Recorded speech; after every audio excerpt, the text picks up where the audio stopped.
Imagine you're standing on the rusty red soil of another world. The air is thin, it's cold, and you look up. You're not looking at the familiar blue sky of Earth, but a dusty, butterscotch colored canvas stretching from horizon to horizon. This is Mars, and you're about to see a sunset that will flip everything you know on its head. Forget golden hour. On Mars, the setting sun paints the sky a ghostly blue. This isn't a science fiction. It's breathtaking reality of watching the day end on the red planet. A sky that's at once alien and eerily familiar, holding secrets that challenge our earthly view of the universe. So, what do you really see there? What kind of celestial show unfolds after that blue sun finally dips below the horizon? To really get the night, you first have to understand the day. Here on Earth, our sky is blue because of a neat trick called Rayleigh scattering. Molecules in our thick atmosphere are just right size to scatter blue light everywhere, washing out all other colors. But Mars, it's a whole different story. Its atmosphere is whisper less than 1% of Earth's, so it doesn't have nearly enough gas to paint its sky blue. Instead, Martian sky is ruled by dust. Yes, dust. Fine particles of iron oxide, that's rust basically, hang in the thin air, giving the daytime its signature pinkish red or yellowish brown tint. Discoveries from rovers like Curiosity even suggest that it wasn't always this way. Billions of years ago, Mars probably had much thicker atmosphere, one that could have supported liquid water on its surface. But over the eons, that atmosphere was stripped away, leaving the thin, dusty atmosphere we see today. And this does something pretty unremarkable as the sun gets low. On Earth, twilight is fairly quick event, and on Mars, it lingers. The fine dust high up in the atmosphere catches the fading sunlight long after the sun itself has set, scattering it in a soft, ethereal glow that extends twilight for a surprisingly long time. It's a slow, quiet transition from one world into another as the day bleeds into night. Now for the main event. As the sun sinks towards the Martian horizon, a spectacle unfolds that seems to defy all logic. The area right around the sun begins to glow with cool electric blue. It's exact opposite of the Earth's sunset, where the sky near the sun burns red and orange. So, why blue? Once again, it's that Martian dust. While our atmosphere begins to scatter light all over the place, the dust on Mars is the perfect size to scatter red light away from the sun's direct path. At the same time, it lets blue light travel more directly forward, right into your eye. The result is brilliant blue halo around the setting sun, like a celestial bullseye into fading butterscotch sky. Recent images from Curiosity rover have captured this in a stunning new detail. For the first time, we have seen crepuscular rays, those beautiful sunbeams that stream through the gaps in clouds during Martian sunset. At even higher, colder altitudes, we have spotted iridescent, a feather shaped cloud that is likely made of frozen carbon dioxide or dry ice. They shimmer with color long after the sun is gone. This isn't just a simple sunset, it's a complex and beautiful light show orchestrated by dust and ice. As the last of that blue glow vanishes, true strangeness of Martian night begins.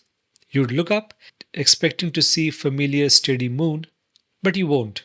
Earth has its one great constant companion, moon. Mars has two nervous, frantic ones. The names Phobos and Deimos, fear and dread, named for the twin sons of Ares, the Greek god of war, are and they are nothing like our moon. They are small, lumpy, potato shaped rocks that are probably asteroids captured by Mars gravity. A newer theory suggests they might be the shattered leftover of a much larger moon that was destroyed in a cosmic collision billions of years ago. Deimos, the smaller and more distant of the two, would just look like very bright star slowly crawling across the sky. But Phobos is the real star of the show. It's much closer to Mars and bigger than Deimos. From the surface, it would appear about one third as wide as our full moon, large enough that you could just make out its biggest feature, a massive impact crater called Stickney. What's truly bizarre about Phobos is its speed. It whips around Mars in just over 7.5 hours, which is faster than Mars itself rotates. This means you would see Phobos rise in the west and set in the east, and it can do twice in a single Martian day. It's a moon in a hurry, racing across the star field as if it's late for an appointment. CTA. This frantic cosmic distant is just one secret Mars reveals after the dark. Next, we'll get into how these tiny moons create shadows and eclipses unlike anything we have seen from Earth, and what the stars themselves look like in that thin and clear air. If you think mysteries of our solar system are cool, as we do, make sure you subscribe. We are always exploring the next frontier and we'd love you to join the journey. The frantic orbit of Phobos leads to another unique feature of the Martian night, a frequent fleeting solar transit. On Earth, total eclipse is a rare, momentous event. On Mars, they are practically routine because Phobos orbits so quickly and so close, it passes in front of the Sun all the time. But Phobos is too small to cause a total solar eclipse. Instead, rovers on the surface have captured these transits where dark, jagged silhouette of the moon takes a small bite out of the sun. It's a celestial event that happens multiple times a year. And Phobos puts on even more regular show at night. During certain seasons, it passes through the Mars shadow on nearly every single orbit.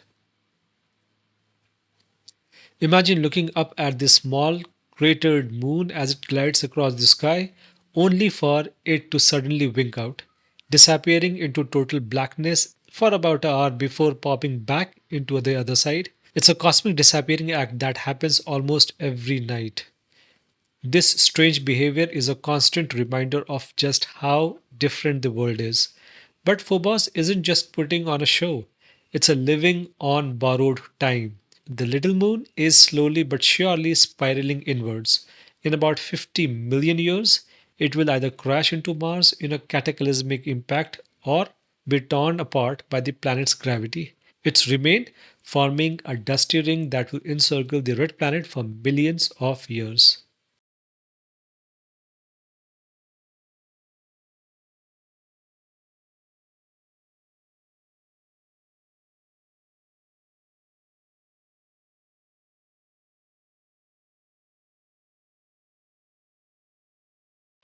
Beyond the chaotic dance of moons, a deeper cosmos awaits. And here, Mars offers a view that is both profoundly familiar and subtly unsettling. If you were an astronaut standing on Mars, far from any artificial light, you'd recognize the constellation. There's Orion the Hunter, the Big Dipper, all in their proper places. The vantage point isn't so different from the Earth that it changes the basic star map. It would be a comforting sight, a little piece of home in alien landscape. But then you would notice something's off. The stars. They don't twinkle. On Earth, twinkling is caused by starlight passing through our thick, turbulent atmosphere. But Mars?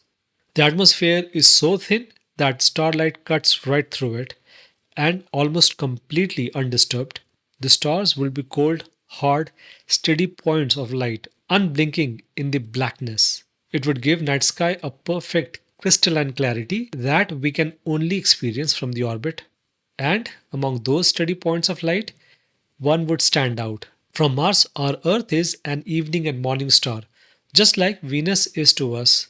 And with a powerful enough telescope, you might just be able to make out 2 points of light, the bright blue marble of our world, accompanied by much, much fainter light of our own moon, a pale blue dot, a beacon of home visible across the vastness of space.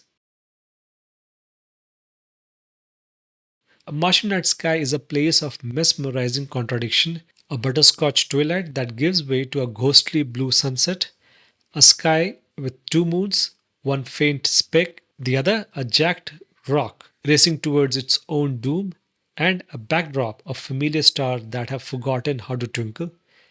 As we stare into this alien night, we're looking into the world of profound possibility, a world where rovers are right now searching for signs of ancient life, and where future missions will bring back the pieces of its moon for us to study. To stand on Mars would be to see a sky that reminds you of how small you are and, at the same time, how incredibly far we have come. It's a preview of what's waiting for us out there. So here's a thought.